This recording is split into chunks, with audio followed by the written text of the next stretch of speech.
Bismillahirrahmanirrahim. Assalamualaikum warahmatullahi wabarakatuh. Bersyukur kepada Allah Subhanahu wa taala dan berselawat kepada Nabi Baginda Muhammad SAW.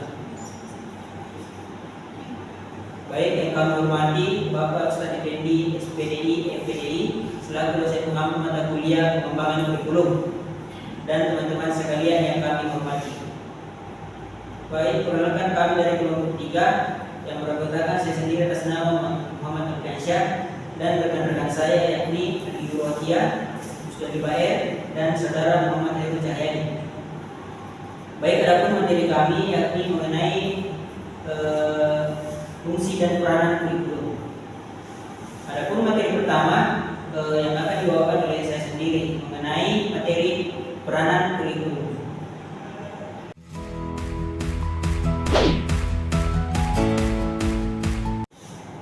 Baik, di sini saya akan menjelaskan materi mengenai peranan kurikulum.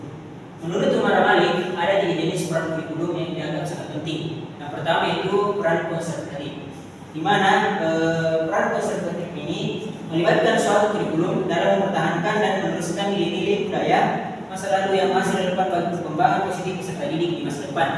Yang kedua, ada peran kritis dan evaluatif, di mana mengacu pada peran kurikulum dalam mengevaluasi dan memilih nilai-nilai sosial budaya yang akan diajarkan kepada peserta didik berdasarkan standar tertentu. Yang terakhir yaitu peran kreatif, di mana peran kreatif ini melibatkan kurikulum dalam menciptakan dan menyelenggarakan kegiatan pembelajaran yang kreatif dan konstruktif sesuai dengan perkembangan peserta didik dan kebutuhan masyarakat. Baik, itu saja materi yang saya bawakan.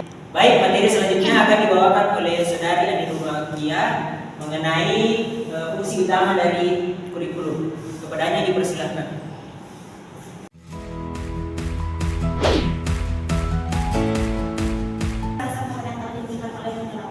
Di sini saya akan melanjutkan materi mengenai fungsi kurikulum. Adapun menurut saya sendiri pada tahun 1990, isi kurikulum memiliki 4 fungsi utama. Di antaranya yang pertama yaitu fungsi pendidikan umum, yang bertujuan untuk mempersiapkan peserta didik menjadi anggota masyarakat yang bertanggung jawab dan warga negara yang baik dengan menginternalisasi nilai-nilai kehidupan, memahami hak dan kewajiban dalam masyarakat, serta menyadari peran sosial individu. Fungsi ini relevan untuk semua siswa tanpa memandang tingkat pendidikan mereka. Selanjutnya, fungsi yang kedua yaitu fungsi implementasi.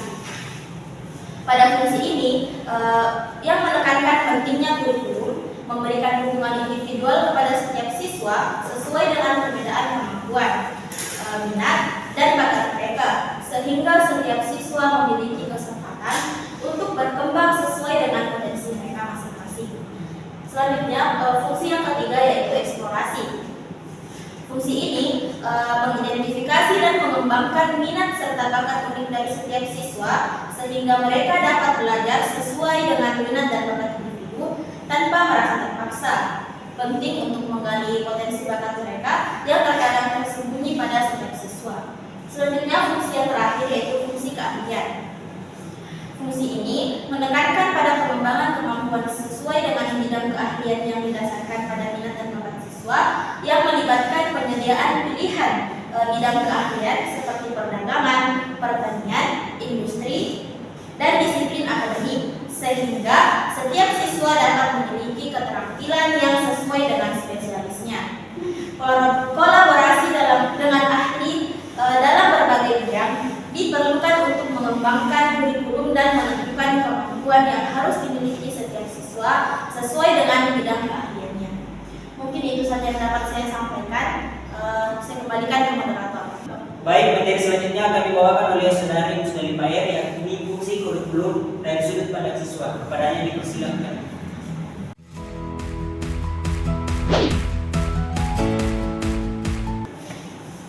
Terima kasih atas kesempatan yang telah diberikan. Di sini saya akan menjelaskan fungsi kurikulum dari sudut pandang siswa menurut Alexander Inggris, di mana terdapat beberapa fungsi. Yang pertama yaitu fungsi kolektif.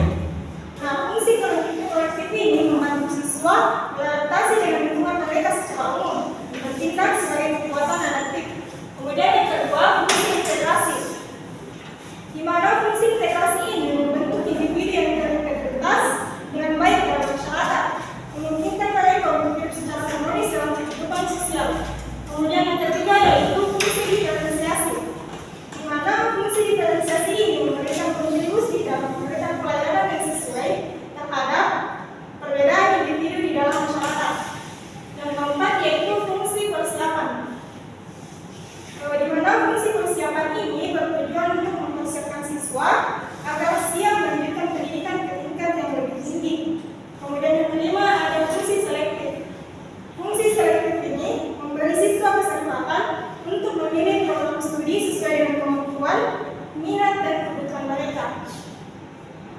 Kemudian yang keenam yaitu fungsi diagnostik.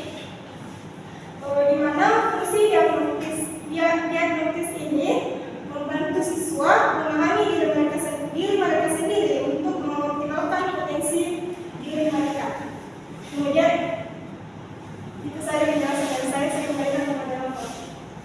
Baik, materi terakhir akan dibawakan oleh Saudara Muhammad Heru Cahyadi, yakni fungsi kurikulum dilihat dari berbagai sudut pandang. Kepadanya dipersilakan.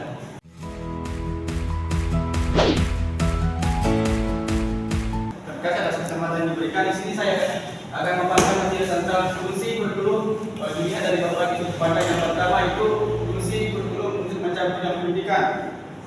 Untuk mencapai tujuan pendidikan secara menyeluruh sesuai dengan visi dan misi pendidikan nasional dengan menyediakan program pembelajaran yang terstruktur dan disesuaikan dengan kebutuhan.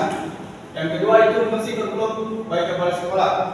Bagi kepala sekolah, kurikulum berfungsi sebagai pedoman dalam mengorganisir kegiatan harian di sekolah, termasuk kegiatan interkurikuler, ekstrakurikuler, intrakurikuler, dan sebagai penanda keberhasilan program pendidikan di sekolah. Yang ketiga itu fungsi kurikulum pada setiap jenjang pendidikan.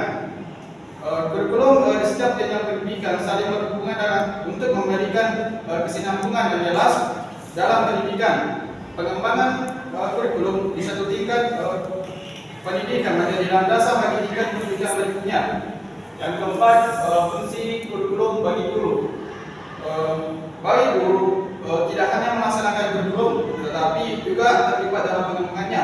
Mereka menjadi kunci keberhasilan kurikulum dengan memahami dan menerapkannya dalam proses pembelajaran. Yang kelima itu fungsi kurikulum bagi pengawas.